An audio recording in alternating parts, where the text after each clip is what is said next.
بعد خدمت گر توانی یک دل را شاد کن.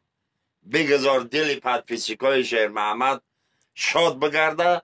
قصه درباره ملیونرها مرحمت برادرها، قصه که پسر آمد.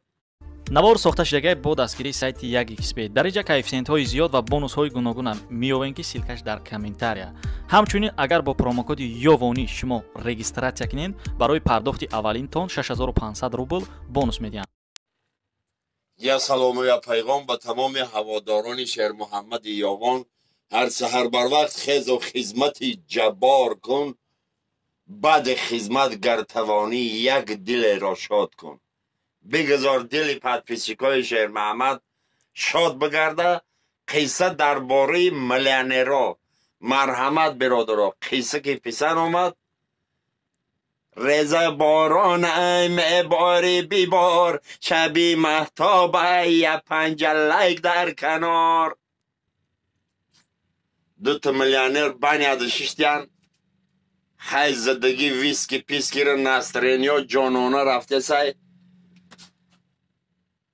گفتای مهراب خیلی دیگه خیلی درباره ما صحبت کردیم.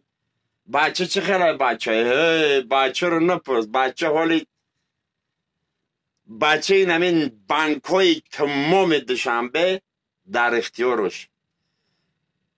این همین دین با کدام جورش ده گرفته یک کارخانه نوشه نو خیلی پدرکه کده. اوه زور بوده بچه تو کو. بچه خود چهار کسه. بچه خودم جوره این همین چند کوارتره که در شهر میبینی هم یاد خوجین. دین با ای خرسندش گرفته یا جورش ده یا 3 خانه پدر کده.